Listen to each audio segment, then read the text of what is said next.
Apparaît c'est quelque chose qui vient de manière un peu mystérieuse et qui, pour une raison aussi mystérieuse, va t'accrocher, va te séduire et que tu vas avoir envie d'explorer. Et en fait, qu'est-ce qui s'est passé? Finalement, dans ton inconscient, tu as finalement exploré dans ton big data personnel, ton big data analogique, qui sont tes souvenirs, ta famille, ton milieu culturel, ton environnement, et qui, de manière, en prenant par-ci, par-là, des éléments aléatoires vont finalement créer cette idée. Donc en fait, finalement, le processus de l'IA, c'est quelque chose qui nous est assez familier. Et puis, c'est aussi quelque chose qui finalement puise dans l'ensemble de la culture passée, de ce qui a déjà été créé, pour en tirer une sorte de décoction, d'infusion.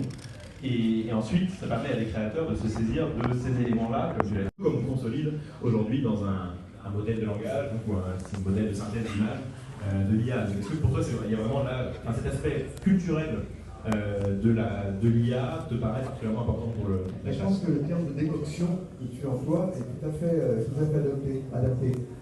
Aujourd'hui, on se pose beaucoup de questions, comme tous les moments de disruption technologique, sur les dangers de l'IA. Et effectivement, chaque innovation fait peur. Enfin, c'est presque dans l'ADN humain de se dire hier c'était mieux, demain ce sera pire. Et si c'était vrai, on ne serait pas nécessairement là dans cette salle aujourd'hui pour en débattre.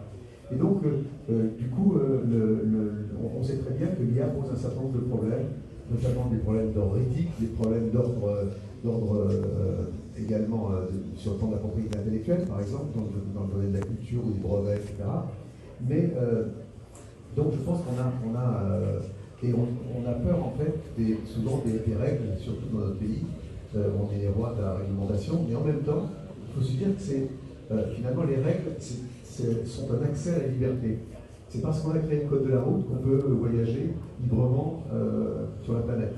Et donc, il faut effectivement aujourd'hui, dans une situation un peu de Far West par rapport à l'intelligence artificielle, où effectivement tous les abus sont possibles, comme quand on a découvert la fission d'atomes, où je parlais du feu tout à l'heure.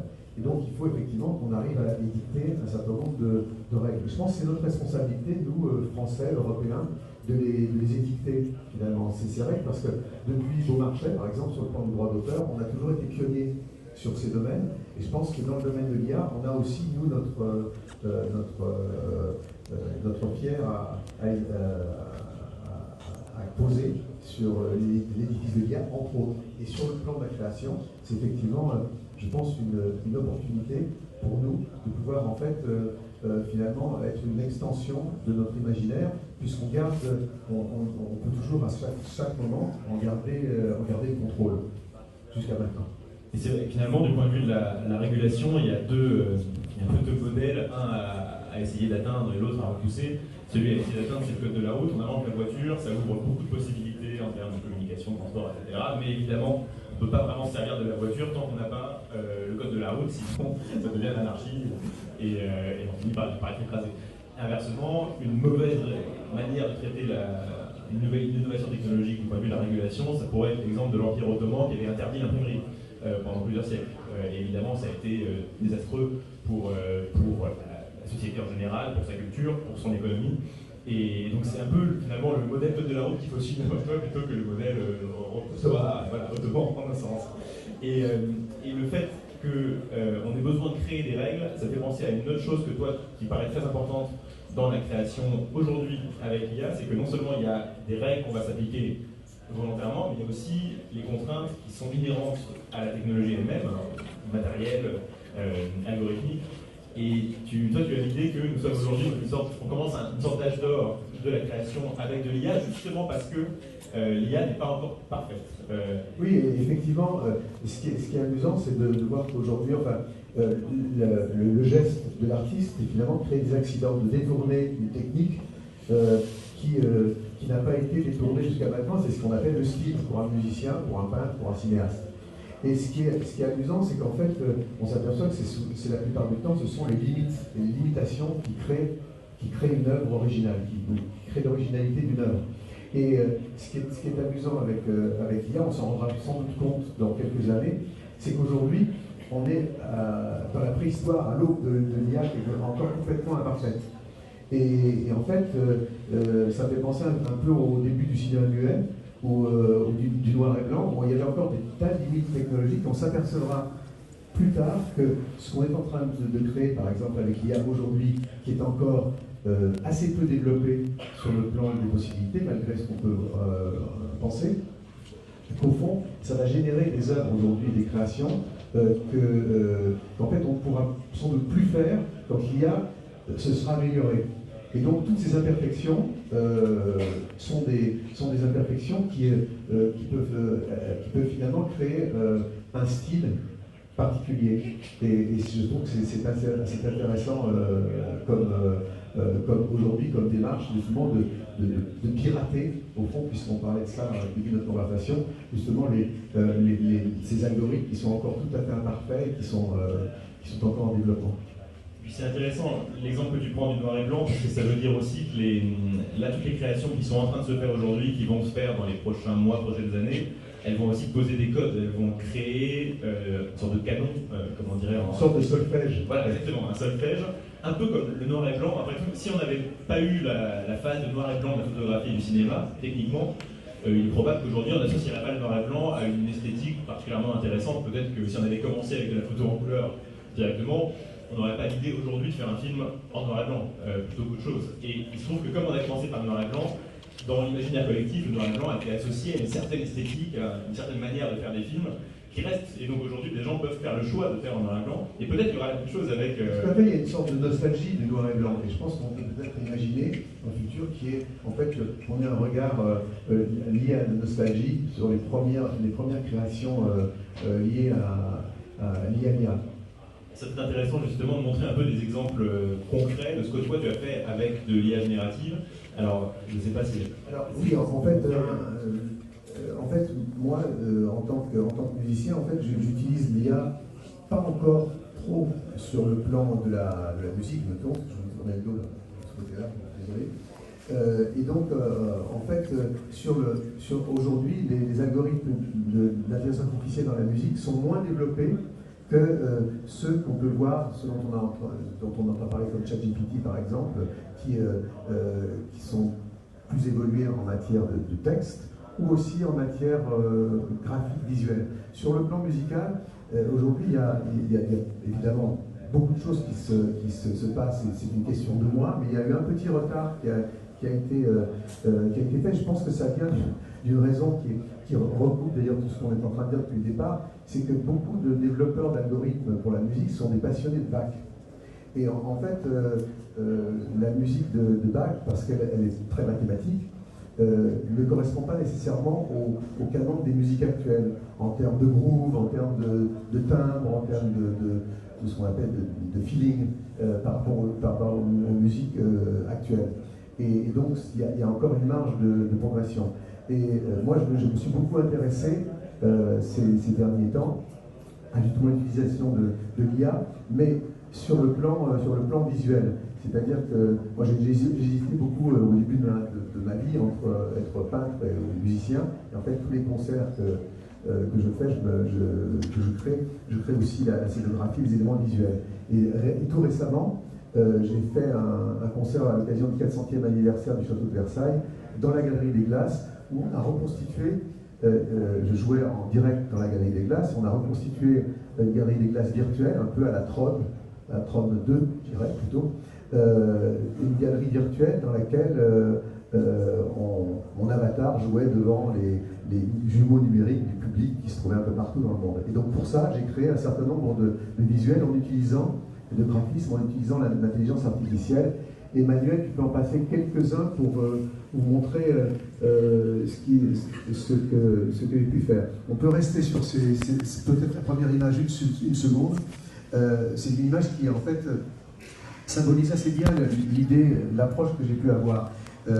En fait, comme nous le savons, l'IA repose sur le fait de pouvoir décrire avec des mots, finalement ce qu'on appelle des prompts, un certain nombre de choses qu'on a envie de créer. Et là, je suis parti, par exemple, pour cette image, sur l'idée qu'il y a eu une révolution technologique à l'époque de Louis XIV, au moment de la construction du château de Versailles, avec les premiers automates et les ancêtres des robots, les premières machines volantes de Montgolfier. Et là, en fait, je suis parti sur des prompts que j'ai petit à petit améliorés. Ça, j'ai travaillé à peu près une quinzaine de jours sur ces images, on est à peu près 200. Là, on va en voir une quinzaine rapidement. Et qui, par exemple, était lié au fait de se dire, par exemple, par rapport à ces images, de trouver d'indiquer des personnages ou des ambiances qui correspondaient à ce que j'avais envie de décrire sur le plan de graphique, à la fois une forme de nostalgie, d'avoir une étrangeté bienveillante en même temps, des univers qui soient aux confins de Tim Burton, de Tron dont je parlais, de certains aussi de Final Fantasy, enfin pour les gens qui connaissent un peu ces univers. Et donc petit à petit, d'arriver à diriger, à contrôler l'algorithme d'intelligence artificielle pour en faire ce que j'avais envie de faire. Par exemple, là, on voit par exemple une sorte de galerie fantasmée, de galerie un peu liée à la science-fiction, un peu à la Mébius. Et je me suis forcé à ne pas donner de nom. Par exemple, quand je parle de Tim Burton, Tron ou autre, je n'ai jamais mis le nom des auteurs.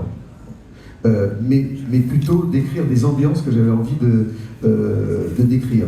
Et je pense que c'est un bon exemple pour montrer qu'on peut arriver à une forme de poésie qui n'est pas du tout liée nécessairement au numérique seulement, mais qui est liée aussi à les fantasmes ou les idées, moi, que j'avais envie d'exprimer à travers ce projet. Ce qui est particulièrement pour ceux qui ont déjà beaucoup pratiqué la génération d'images avec Midjourney ou Stable Diffusion, ça ressemble, ce que tu as fait là ressemble pas du tout à la production normale en fait, de ces modèles-là, de ce qu'on a, disons, de manière un peu brute quand on les utilise. Et donc ça montre aussi l'éventail énorme de ce qu'on peut faire avec des outils pareils et justement avec le raffinement à la fois du texte, du prompt, et aussi du travail de choix, en fait, parce qu'il y a une grande partie de génération et de sélection après. C'est aussi comme ça que tu as travaillé, j'imagine. Et c'est exactement ça. Et en fait, tout ça finalement ressemble d'abord tout à fait à ce que j'avais envie d'exprimer, et en même temps ressemble un peu à ce que je pourrais dessiner, probablement moins bien, mais certainement même. Mais comme tu dis très justement, avec le fait qu'il y a la notion de choix. Et c'est pour ça que l'IA, dans le domaine de la culture, je pense, offre des opportunités probablement dès le départ beaucoup plus grandes que pour d'autres secteurs qui sont plus problématiques. Est-ce que tu dirais justement qu'au fond, avec des outils comme cela, pour les artistes, ça devient l'œil ou l'oreille devient plus important que la main, que l'habileté manuelle? Est-ce que c'est plus important maintenant de savoir ce qu'on veut, de l'avoir dans la tête et de réussir à repérer quand ça existe et de sélectionner ce choix, cette création, plutôt que de savoir manuellement la créer? Est-ce que tu as l'impression qu'il y a ce changement-là, ou est-ce que tu penses quand même que l'habileté manuelle ou technique, disons, restera tout aussi importante qu'auparavant? Oui, c'est une bonne question. J'avoue que je n'ai pas de réponse précise là-dessus. Je pense que la main étant le prolongement du cerveau, la souris étant le prolongement de la main, donc du cerveau, l'algorithme d'IA l'étant aussi, finalement, on voit bien qu'au bout du compte, on est des animaux analogiques, et quoi qu'on fasse, on est des animaux de chair et de sang, et à un moment donné, il faut qu'on passe par le tactile, par l'organique, par la sensualité. Et je pense que l'IA n'y échappera pas. Et je voudrais dire quand même aussi qu'il y a, effectivement, il y a toujours cette idée dystopique et sombre par rapport à toutes les innovations, par rapport au futur, probablement parce que les êtres humains, quelque part, savent. Nous savons tous qu'on ne fera pas partie à un moment donné du futur. Donc il y a forcément cette vision sombre du futur. Et évidemment, il ne faut pas en avoir peur. Et par rapport à un artiste, c'est évidemment le fait qu'il ne faut jamais oublier que quand on moissonne l'IA, on moissonne le passé. C'est comme quand on regarde le ciel. Quand on regarde le ciel, on regarde le passé, avec des étoiles qu'on voit qui n'existent plus. L'IA, c'est un peu la même chose. Donc nous, en tant qu'artistes, c'est justement de détourner cette moisson d'éléments du passé pour en faire quelque chose d'original et de nouveau. Et je ne pense pas du tout que... Mais évidemment, il faudra effectivement, et il faut qu'on s'y colle, d'édicter un certain nombre de règles, sur le plan éthique en particulier. Et aussi, c'est quelque chose qui, je crois, te tient beaucoup à cœur, non seulement sur le plan éthique, mais sur le plan enfin pas seulement sur les règles, pardon, mais aussi sur le plan de ce que peuvent créer les modèles d'IA. C'est-à-dire que si on est dépendant de modèles qui sont créés dans la sphère américaine, par exemple, évidemment, ils vont embarquer avec eux un certain nombre de valeurs, de principes, mais aussi d'esthétique et de style. Alors, on en parlait tout à l'heure, mais par exemple, un modèle même très bon comme GPT-4 n'arrive pas à faire de bons alexandrins alors qu'il fait de la bonne versification en anglais. C'est un détail, mais ça révèle quelque chose quand même de la spécialité de ces modèles. Et si on n'a pas d'équivalent nous-mêmes, ça pose pas mal de problèmes en termes de souveraineté économique, politique, mais aussi dans la création et la culture. Absolument, c'est un point qui me touche beaucoup et qui m'importe beaucoup. Je pense qu'aujourd'hui, je donne un exemple. Pour un avocat, par exemple, qui a un problème, par exemple, à résoudre de barriérage entre deux propriétés. Il va s'adresser à ChatGPT et ChatGPT va lui renvoyer des informations, comme tu disais, basées sur la loi américaine, sur le droit américain. Et en fait, le gros problème qu'on a en tant que Français et Européens, c'est que petit à petit, on devienne des colonisés numériques 3.0 avec finalement un mode, une structure de pensée qui est une structure de pensée fondée, comme tu le disais, sur la structure de pensée américaine. Donc c'est pour ça qu'il est extrêmement important aujourd'hui de se poser la question, et un festival comme celui ici à Cannes est extrêmement important, c'est justement pour justement arriver à présenter des alternatives autres par rapport au développement américain ou chinois, c'est-à-dire de pouvoir arriver à poser des briques de souveraineté, ce que j'appellerais, sur le plan technologique, pour justement arriver à continuer à pouvoir exprimer notre vision du monde qui est spécifique, comme nous le savons. Et que si on n'utilise que des outils technologiques qui viennent d'ailleurs, eh bien, on a cette difficulté, au fond, de petit à petit devenir un peu les aspects d'un Cortex 3.0. Et justement, contre ce risque-là, il faut aussi que l'ensemble du monde de la création se saisisse des outils, se saisisse aussi des données du patrimoine, en fait, pour pouvoir les mettre en accès à ceux qui créent ces modèles. Et dans l'histoire des derniers siècles de l'innovation technologique en rapport avec la culture, une chose à laquelle on compare souvent l'invention des modèles de synthèse d'images en particulier, c'est l'invention de la photo, bien sûr, du daguerréotype en 1839. Et j'avais été frappé de constater que si au tout début les peintres avaient eu une réaction un peu rétive à l'arrivée de la photo, et Paul Delaroche, un peintre fameux, qui avait dit en voyant la première photo qu'il voyait, à partir d'aujourd'hui la peinture est morte. Et évidemment, on se moque un peu de lui après, parce qu'on sait que la peinture n'est pas morte, mais en réalité, 10 jours plus tard, il faisait déjà un discours à l'Assemblée nationale en train de dire qu'en fait, c'était quand même génial la photographie, et que ça allait permettre de faire plein de choses pour mieux peindre, en fait, réussir à trouver de nouvelles manières de peindre, de nouveaux sujets d'inspiration, etc. Et il ne pouvait pas encore voir, mais ça allait créer aussi la photographie comme art en tant que tel, le cinéma, etc. Comment tu penses qu'aujourd'hui, d'abord, quelle est ton impression sur la réaction du monde de la culture en général à ces technologies-là aujourd'hui, et comment tu penses qu'on va s'en saisir et les artistes vont s'en saisir dans les peut-être 10 prochaines années? Alors en fait, il y a le monde de la culture et les artistes. C'est pas nécessairement, ça se recoupe, mais c'est pas nécessairement la même chose. En fait, le monde de la culture est souvent assez réactionnaire. C'est-à-dire qu'à des convictions, des certitudes et craint le changement, au fond. Et il y a un côté très conservateur, sinon réactionnaire, plutôt conservateur. Et donc il y a effectivement le fait, moi je suis frappé de voir que souvent dans le milieu de la musique ou dans le milieu du cinéma, les gens ont peur d'innovation. Alors que finalement les artistes, leur job finalement, c'est d'arriver à détourner ce qui a été fait pour en faire quelque chose de personnel.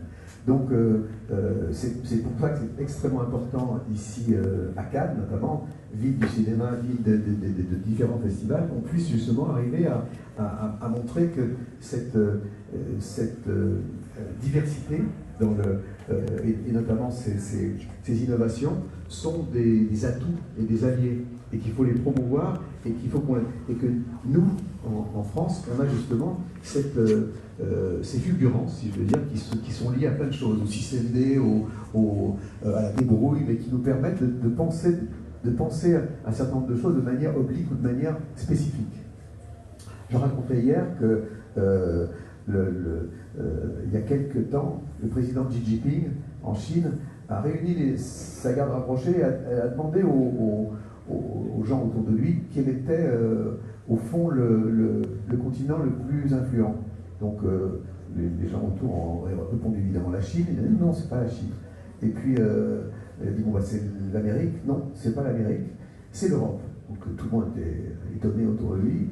Il dit oui parce que finalement l'Europe, et il pense à la France en particulier, puisqu'on fête aujourd'hui le 60e anniversaire des relations diplomatiques et de la reconnaissance de Gaulle par de la République indépendante de Chine. C'est l'Europe et la France. Parce que l'Europe, et la France en particulier, a une légitimité sur le plan culturel. Et la légitimité culturelle, finalement, c'est le pouvoir. Et c'est très un peu intéressant de se poser la question ici à Cannes, qui est un véritable creuset, je veux dire, sur le plan justement de cette réflexion, de se dire qu'effectivement, on a un certain nombre de décisions à prendre qui ne sont pas seulement des décisions d'ordre économique ou financier, mais qui sont des décisions stratégiques et conceptuelles. Et je pense que ce qu'on se dit là à l'occasion du festival d'intelligence artificielle, de ce salon et de ce festival, c'est justement se poser toutes ces questions sans peur, sans complexe. C'est pas seulement une question, encore une fois, financière, économique, mais c'est une question de volonté. Et je pense qu'il faut se féliciter justement que de telles manifestations puissent exister pour qu'on puisse échanger et qu'on puisse justement arriver à non pas, c'est pas une guerre, c'est simplement justement une réflexion pour présenter des alternatives et pouvoir justement, comme je le disais, introduire des briques de souveraineté. Puis, dans cette perspective, un avantage qu'a l'Europe en général et la ville de Cannes en particulier, c'est aussi la continuité avec le patrimoine très ancien, enfin, avec la suite de l'histoire de l'art, et d'essayer de montrer que justement l'utilisation de l'IA dans la création, ce n'est pas une rupture, enfin, que c'est une évolution, je veux dire classique, peut-être pas classique, mais en tout cas que c'est il y a une continuité entre les pratiques artistiques précédentes, les innovations qui avaient été faites par des artistes et ce qu'on peut faire aujourd'hui avec l'IA comme outil. Mais il y a une question justement qui peut-être reste un peu en suspens là-dedans. J'y pense à cause d'un livre que tu m'as fait découvrir qui s'appelle I Am Code, où ce sont des chercheurs et des amis qui cherchent à faire produire par un modèle de langage, par GPT-3 en l'occurrence, de la poésie de lui-même, qui ne soit pas une imitation d'autre chose, mais de lui-même. Est-ce que tu penses qu'il peut y avoir une œuvre d'art qui se crée elle-même, ou est-ce que, en fait, quand on apprécie une œuvre d'art, c'est toujours en lien avec un être humain qui l'a créée? Quel est ton rapport à cette distance par rapport à la machine? Je sais pas, je suis partagé entre la dystopie et la poésie, du coup. C'est-à-dire de se dire, j'ai fait un morceau récemment qui s'appelle Robots Don't Cry So Far. C'est-à-dire les robots ne pleurent pas jusqu'à maintenant. Est-ce qu'on pourra un jour imaginer des machines qui seront capables justement d'avoir des émotions à partir du moment où on sait que notre perception aux couleurs, au son, sont le résultant d'un système très complexe électrique dans le cerveau, de synapses qui se connectent d'une manière ou d'une autre et qui vous donnent envie de rire ou envie de pleurer. Donc on pourrait très bien imaginer que dans un avenir pas si lointain, on puisse arriver justement à fabriquer et à inventer des machines susceptibles d'émotions. Faut-il en avoir peur ou pas? Pas nécessairement. Je pense que ça sera encore aussi un autre moment de disruption où il faudra se poser des questions sur notre rapport à une nouvelle manière au fond de collaborer et de communiquer avec les machines et les instruments de demain. Il y a une question connexe à celle-là, c'est de savoir la place, disons, du copyright, du droit d'auteur, en tout cas de la paternité des œuvres quand elles sont utilisées pour en créer d'autres, ce qui forcément est le cas indirectement dans le cas des modèles d'IA, puisqu'ils sont entraînés sur une quantité astronomique d'œuvres. Enfin, à chaque fois, il y a un petit peu de chaque œuvre dans la production. Toi, en tant que créateur qui a évidemment créé avant l'IA, et donc peut-être qui pourrait, dans les œuvres, déjà peut-être pourront servir à entraîner des modèles aussi, Comment tu le vis ou comment tu le perçois? Est-ce que c'est quelque chose qui t'inquiète ou pas du tout? Alors effectivement, on est dans une situation où on peut devenir l'auteur de l'auteur. C'est-à-dire avec le fait que votre création vous échappe. Moi, j'ai été président de la CISAC, de la Confédération internationale des sociétés d'auteurs et de créateurs pendant quelques années, et donc je me suis beaucoup penché sur ces sujets. Et au fond, je pense que à question technologique, la réponse est technologique. C'est-à-dire qu'on peut aujourd'hui, par exemple, l'IA est capable d'arriver, de moissonner dans le big data et de prendre un peu de Pink Floyd, un peu de Brassens, un peu de Stravinsky, un peu de Zao Zagazan ou de Jean-Michel Jarre, et d'en faire un morceau qui sera différent par définition. Mais on pourrait aussi imaginer qu'on peut fabriquer dans le même temps un algorithme qui permette de sourcer ces différents paramètres. Et donc du coup, de pouvoir arriver à attribuer la paternité partielle, comme quand on fait une œuvre collective, et de retrouver les auteurs. C'est une idée comme une autre, mais je veux dire par là que je pense qu'il faut se poser ces questions-là, et pas se dire il y aura toujours des gens qui vont utiliser la technologie de manière malveillante. Mais ça, c'est vieux comme le monde. Ça fait partie malheureusement de la nature humaine. C'est pas lié à l'IA. L'IA est un outil technologique neutre. Ça dépend de ce qu'on en fait. Et je pense que c'est notre responsabilité à nous, notamment français. Je pense qu'on a inventé la notion de propriété intellectuelle avec Beaumarchais au XVIIIe siècle. Et c'est notre responsabilité, nous en Europe, de le faire. Parce que si on s'y colle pas, je pense pas que les autres le feront. En tout cas, pas de la même manière. Oui, d'autant plus que c'est pas un travail de totale table rase. On a déjà des bases à la fois philosophiques, historiques sur lesquelles se fonder. Il y a Beaumarchais effectivement qui est l'inspiration initiale de ce droit-là. Et au fond, si jamais quelqu'un fait l'utilisation malveillante de l'IA pour faire du plagiat par exemple, et ben justement on sait déjà en fait punir ça. Donc la question c'est de trouver les bons branchements pour qu'on applique ces principes-là à des nouvelles situations qui naissent de la technologie et en s'aidant pour les repérer des technologies. Donc c'est ça qui est l'enjeu, mais c'est pas comme si on avançait dans le noir sans savoir du tout quoi faire. Le qui reste. Oui, la fausse monnaie existe depuis l'Antiquité, donc ça ne changera pas, malheureusement, mais en même temps, on a toujours réussi à allumer des contre-feux, donc il n'y a pas de raison qu'on n'y arrive pas non plus. Et je pense que c'est important de le dire aujourd'hui dans un festival de l'IA aussi important dans le monde que celui qui se passe ici à Cannes, où en fait il y a eu de manière légitime des tas de questions réelles qui se posent par rapport à l'IA, notamment sur la propriété intellectuelle. On a vu cette grève très importante et justifiée de la part des scénaristes et acteurs aux États-Unis, parce qu'il y avait un vrai problème qu'il fallait immédiatement solutionner. Et donc on aura toujours ces questions-là, et il faudra se battre. Mais en même temps, déterminer en fait des principes, sinon des règles, des principes qui permettent justement de pouvoir évoluer de manière aussi harmonieuse que possible avec ces nouveaux outils. Et justement, sur ces grandes questions, je vois que notre temps est écoulé et je crois que tu as une annonce à faire, donc je vais te laisser la scène. Absolument, absolument. Et je suis heureux de saluer David Lisnard, le maire de Cannes, qui est à l'origine de beaucoup de choses pour nous, les gens de la culture, et en même temps aussi de pouvoir avoir le plaisir de vous annoncer en fait la création de quelque chose qu'on a discuté avec David Lisnard et avec les équipes de la mairie et de la ville, et de vous annoncer en fait la création de ce que nous avons baptisé Cannes Immersive.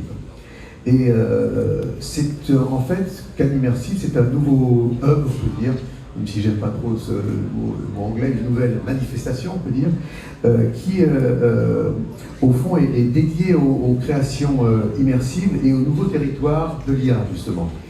Et qui puisse être aussi bien ouvert aux professionnels, ouvert au grand public. On sait souvent qu'il y a beaucoup d'entre-soi dans les festivals, dans les salons, et que l'idée de ce projet, c'est justement que ce soit aussi très largement ouvert de manière, je dirais, presque sacrée avec le public. Le lien entre la culture et le public, comme nous le savons, c'est presque un cliché de le dire, n'est au fond, les artistes ne sont rien sans vous tous, sans nous tous.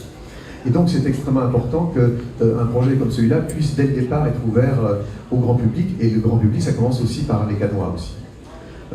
Et donc du coup cette manifestation est destinée à se dérouler d'une manière pérenne, c'est-à-dire qu'elle puisse s'accrocher au fil du temps aux différentes manifestations qui pourront avoir lieu ici à Cannes, et qui est en fait au fond liée à l'exploration, un peu à la manière du Dantène, qui capte un peu l'air du temps, pour pouvoir justement arriver à en débattre, à accueillir des jeunes créateurs tout au long de l'année.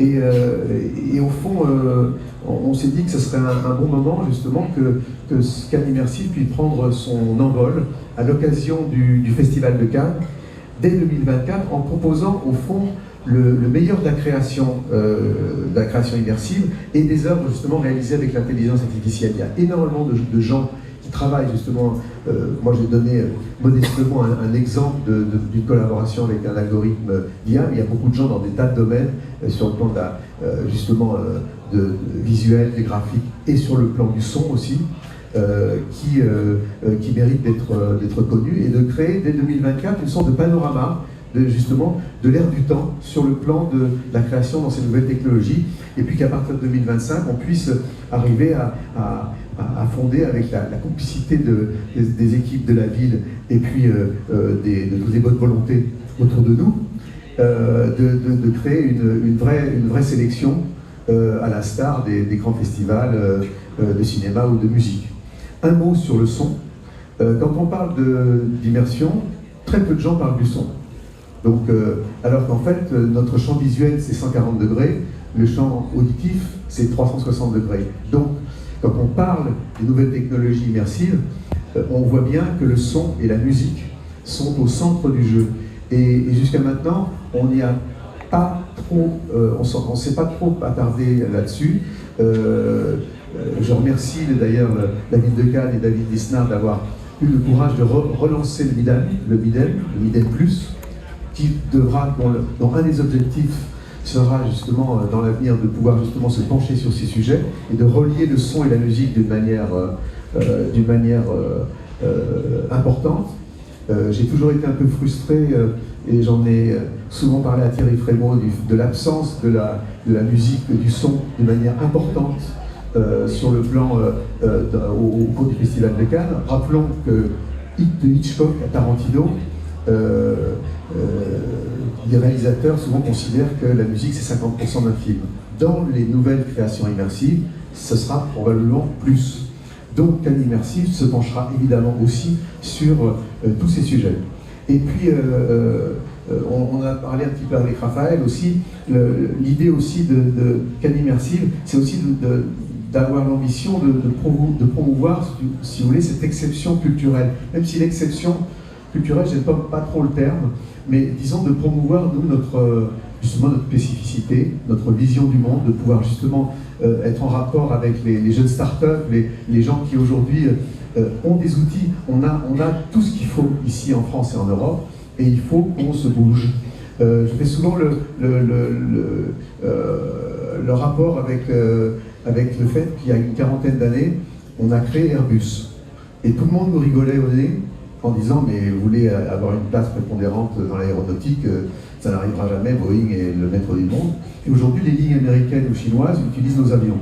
Il y a eu, entre-temps, un investissement financier, mais il y a eu surtout le fait qu'un certain nombre d'entre nous se sont investis stratégiquement, conceptuellement, intellectuellement. Et c'est la même chose pour tous ces nouveaux outils. Et donc je remercie vraiment beaucoup David Lisnard et la ville de Cannes d'avoir pris l'initiative de pouvoir monter ce beau projet pérenne de Cannes Immersive avec le soutien du CNC et de bien d'autres partenaires. Merci à tous et bonne journée.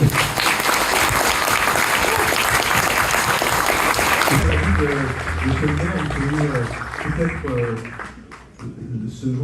nous joindre à moi pour dire quelques mots, puisque On ne sait pas assez que David Lisnard est un héros du lettresse. Merci. Merci Jean-Michel, merci à vous tous. Merci à Raphaël Laurent qui donne une conférence tout à l'heure sur IA et littérature qui va être passionnante. Ce qui est formidable, c'est que quand on écoute la musique de Jean-Michel Jarre, c'est comme lorsqu'on écoute ses paroles, et inversement, ça nous ouvre à chaque fois des nouveaux horizons.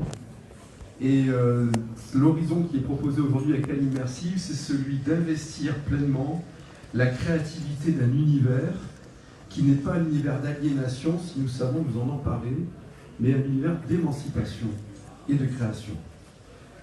La dimension immersive, c'est celle qui nous fait être en plusieurs dimensions, par définition, et donc qui, non seulement à partir de révolutions technologiques, apporte de nouveaux champs de développement, mais surtout apporte un nouveau langage, comme toutes les grandes révolutions technologiques. Et s'il n'y a pas une IA, mais des IA, il y a encore plus de formes d'expression artistique à travers l'IA. On sait que l'IA peut remplacer l'homme. Je ne crois pas que ce soit le vrai sujet. Le sujet, c'est de faire en sorte que l'homme domine des IA, mais ce que l'on sait surtout, c'est que l'homme qui maîtrisera l'IA, lui remplacera l'homme qui ne maîtrisera pas l'IA. Et cette définition-là, cette réflexion-là, on doit l'avoir aussi sur le plan culturel et artistique, et faire de toutes les opportunités, de tous les nouveaux outils, des leviers de créativité. C'est le champ de Cannes Immersive, c'est l'ambition de Cannes Immersive, qui sera une association présidée par Jean-Michel Jarre, avec des bonnes fées qui se portent vers nous. On a évoqué le CNC et d'autres, des partenaires privés qui nous rejoindront et qui se traduiront très concrètement à Cannes par un lieu que nous allons essayer de mettre en place et qui sera ouvert au grand public d'expériences immersives, audiovisuelles, mais le terme lui-même est trop plat par rapport à la dimension de l'immersion, mais aussi, donc, comme l'a très bien exprimé Jean-Michel, un espace d'événementiel, donc sur Cannes Série, sur le Festival de Cannes, sur Cannes Lions, en proposant aux organisateurs sur le MIPCOM d'avoir un apport intellectuel, créatif, artistique sur ces événements par la création immersive. Et puis enfin, évidemment, de porter une logique de souveraineté, c'est-à-dire de liberté, tout simplement, et de sécurité. C'est ça l'enjeu. C'est de ne pas nous faire imposer un modèle, d'où la nécessité, dans l'entraînement des IA, d'introduire des codes culturels, le langage français, les artistes français, les références françaises, dans l'entraînement de l'intelligence artificielle, pour qu'il y ait une poésie, une vibration, comme auraient dit les Beach Boys, une good vibrations, pardonnez-moi pour l'anglicisme en l'occurrence, mais la culture ayant racine universelle, mais une poésie française et européenne dans la technologie immersive. C'est un défi que nous lançons aujourd'hui, ça fait des mois que nous travaillons dessus. Ce défi n'aurait pas été possible sans les magnifiques équipes qui m'entourent, et je veux vraiment remercier notamment celles qui sont face à moi, Régine de Resbeu, Sophie Musset, Mathilde Bernard, toutes les équipes qui m'accompagnent. Ça n'aurait pas été possible, j'avais Michael qui me rejoint, enfin bref, par toutes les équipes, et sans cette capacité de, j'aime pas ce mot disruptif parce que il est gadget et ceux qui l'emploient le sont le moins d'ailleurs, et il renvoie à une époque qui fait les ventes, mais cette capacité de créative, d'invention de Jean-Michel Jarre, qui véritablement pour nous est une fierté. C'est une fierté française. Jean-Michel est une marque mondiale française et c'est une fierté cannoise. Et cette fierté, on essaie de la traduire par cet acte créatif dont on espère qu'il fonctionnera. Vous voyez qu'on fait bien les choses parce qu'au moment où on lance Cannes Immersive, on a prévu une météo particulièrement immersive. Et ça, c'est dire à quel point on relie toujours le virtuel au réel. Merci à vous. Merci beaucoup.